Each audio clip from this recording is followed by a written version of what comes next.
let's talk a bit about Errol Spence's interview with Brian Kenny. We talked about it last night during the live stream. Got a chance to watch it again. And obviously, every dude got a reaction to the interview. A lot of people mad at Brian Kenny. But what kills me is everybody want to get mad, at the players in the game. But don't nobody want to get mad at the people who set the board. Okay? Premier Boxing Champions is supposed to be this pro-black, super pro, Afrocentric establishment. But yet again, they have the other conducting interviews. All right? Yet again, the other conducts the media room. It runs the media room. The other runs the network that it works on. All right? Don't get mad at Brian Kenny. All right? We remember Brian Kenny, all the questionable interviews he gave over the years and all the hell he gave Floyd over the years and all that type of stuff. Get mad at Al Heyman. Get mad at all the people at Premier Boxing Champions. Because this interview should have been pre-recorded. The questions should have been screened. It should have been scripted. And they did it wrong.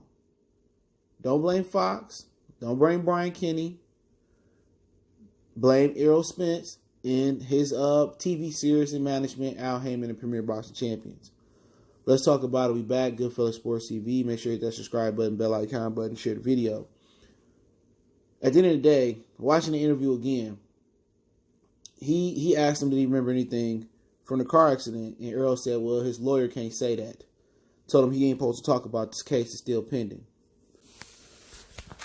When you give an interview, let me just tell you this. Since, a lot of people don't understand journalism. When you give an interview, especially an interview of this caliber with somebody that got a pending case, or, maybe have some questionable things in their history. I mean, that goes for anybody. You screen questions before you hop on.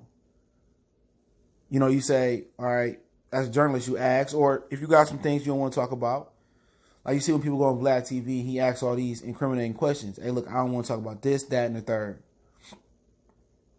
If you ask me those questions, I'm going to get up and lead an interview. For real, that's it. I don't want to talk about this, that, and the third.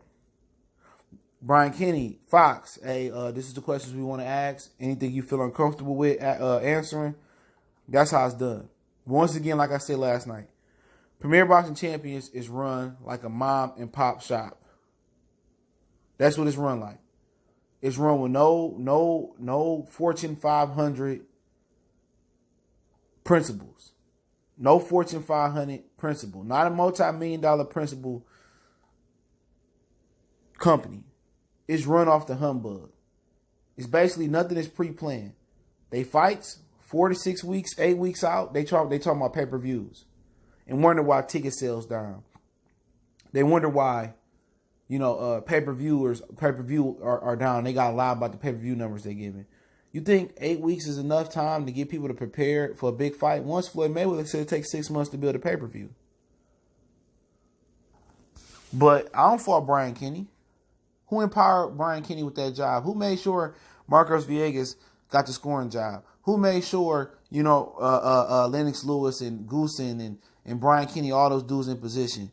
At the end of the day, if Al Heyman didn't want Brian Kenny, didn't like Brian Kenny there, if he got so much power, shouldn't he put somebody else in that position? Shouldn't he go get like a Brian Gumble or somebody in that position? If he got so much power and control over Premier Boxing Champions, shouldn't this been a controlled environment interview? See, people want to get mad at Brian Kenny and say, oh, he asked incriminating questions. But who empowered Brian Kenny? Who didn't have a problem with Brian Kenny getting the job?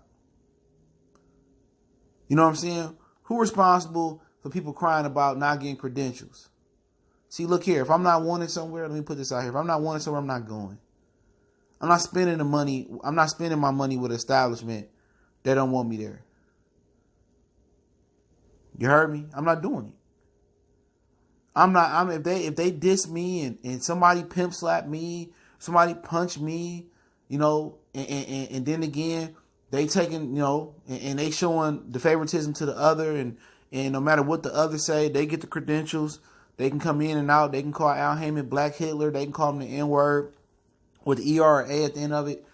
You know what I'm saying? If they can do that, and I can't just voice my opinion about the other, and they taking the other back, Fox, Brian Kenny, Kelly Swanson, why do I keep wanting to show up?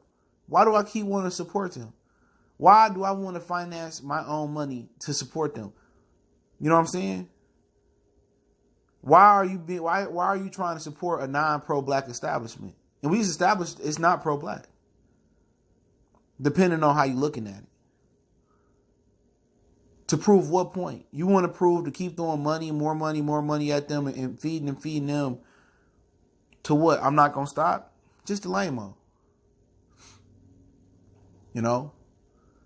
But the whole interview, he goes on and asks him about who he want to fight next. Errol Spence said no tune-up. His fanboys pull out the Jernigan lotion. Yeah, no tune-up. I told you Errol Spence was okay. There's nothing wrong with Errol Spence. Errol Spence is Iron Man, and Errol Spence is going to come back and rule the division. It's the same thing we talk about. Remember, Sean Porter a bum, man down. Oh, he going to knock Sean Porter out in 5 rounds. He going to get the easy belt. Then he going to take the easy road with Sean Porter. Oh, Sean Porter not going to make it. This is an easy fight. Sean Porter lost to Ugis. Sean Porter ain't that good. And then after the fight, what happened? Oh, Sean Porter, Terence Crawford could never beat Sean Porter. You know what I'm saying? Oh, Sean Porter is like the greatest welterweight next to Errol Spence. Now all of a sudden the narrative changes. Now he go in there and he go fight Danny Garcia next. It's either Redditch or Danny Garcia. Because Redditch announced it on Twitter, see you in April. It's probably going to be more like May, June, or July. Right? He don't know when he coming back. And what Errol Spence said, I want no tune-up. We know why he don't want to tune up? Because if he take a tune-up, he loses the belt. Maybe loses both of them.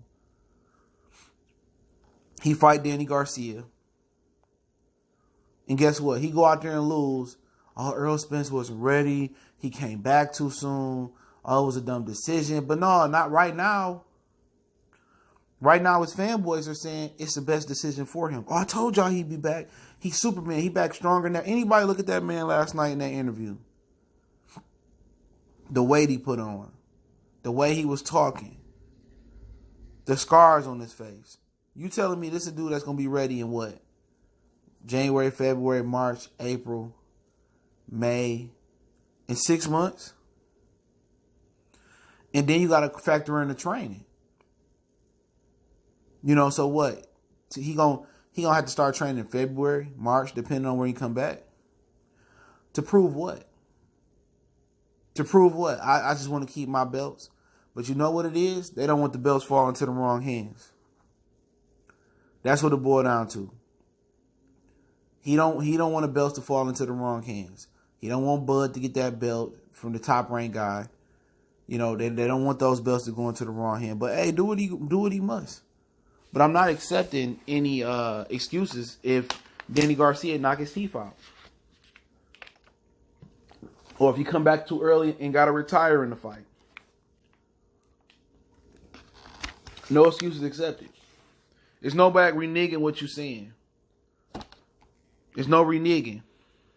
There's no, he did. No, at the end of the day, keep that same energy that y'all keeping about his health. And all the people with the fake outrage about Brian Kenny giving an interview, take it up with Al Heyman. Take it up with super pro black Al Heyman. Take it up with Al Heyman. That's the best I can tell you. Don't sit here and try to come for Brian Kenny. If Brian, everybody know what Brian Kenny is. Everybody know what type of reporter Brian Kenny is. But who hired him for this job? Fox. Who worked with Fox or worked for Fox? Al Heyman. But for Errol Spence, he said that's what he want. Obviously, Brian Kenny had to bring up Terence Bud Crawford's name. He didn't want to acknowledge it. It don't matter how Terence get it to me.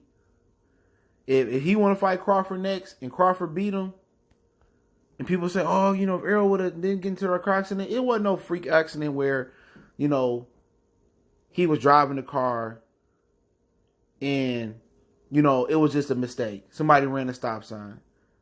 Or his tie rod broke and he got into a car accident. This dude was driving under the influence, allegedly.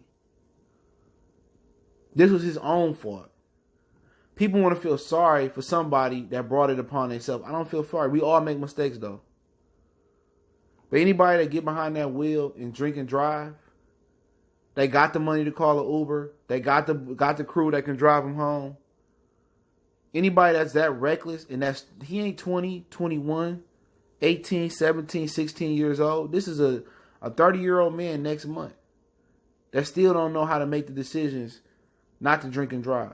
And how many times has he done it that he didn't get caught or that we don't know about? He had minor incidents. So I don't feel sorry for him. I understand people make mistakes. People deserve a second chance. The man upstairs gave him a second chance. Salute to him. But if he come back too quick and get his ass whooped by Danny, Redditch, Crawford, Pacquiao, whatever the situation is, I don't want to hear no excuses. I don't want to hear them. This wasn't no freak accident. It wasn't. He brought it upon himself. But about the Bud thing, them dudes don't want to fight him. And don't be surprised if they get mad at Brian Kenny for bringing up Terence Bud Crawford name. But you know, Kenny, he had business with ESPN at once. He had business with business in DAZN right now, and now he working on Fox. But salute to him for asking the real question. That stop acting like, oh, you know, he even said Bud Crawford. No, Brian Kenny brought up Bud Crawford.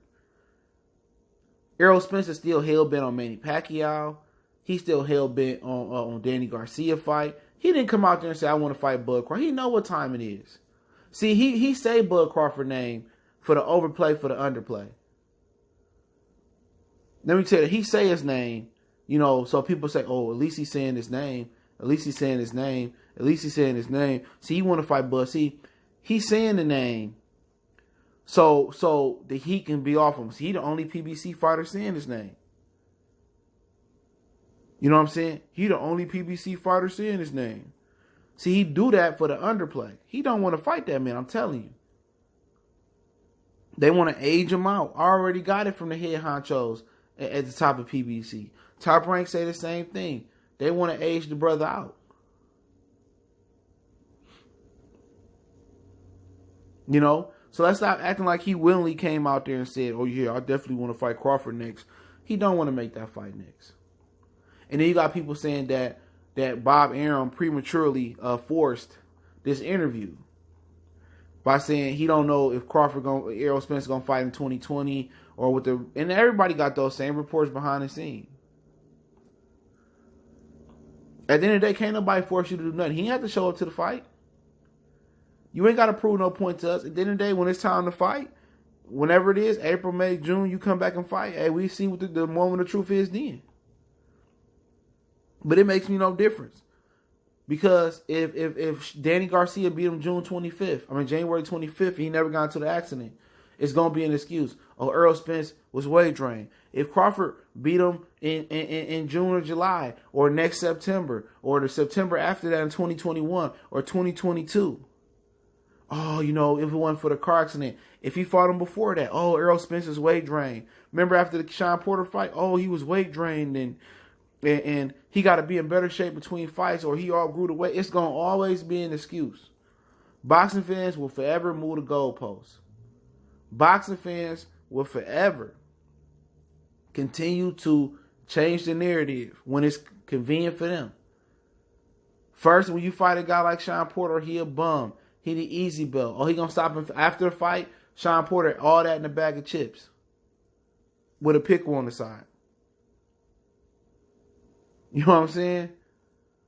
So they're going to continue to change the narrative to make who they want to look good. But hey, it is what it is. I linked the interview in the description on the source link. If you didn't hear it, check it out. Let me know what you think about it in the comment section. Don't forget we on Facebook, Instagram, Twitter. Reach out to the email if you got business, question, inquiry, sponsorship, video requests. Keep sharing their videos. Appreciate the love, support. Want to make a donation? That link's in the description. Best way to donate is share the video. And like I said before, let me know what you guys think in the comment section. Appreciate the love, support. Good idea for Errol Spence to come back. Or should he take some time? It makes no difference to me. If he's ready to come back, let's do it. No excuses. But y'all know what the business is. One time for the one time. Goodfellas Sports TV. Check out our NFL playlist. Welterweight, NBA, music, entertainment. We talk about it all. So check out our playlist for more videos like this. One time for the one time. Goodfellas Sports TV. It's your boy CJ Goodfella. We gone.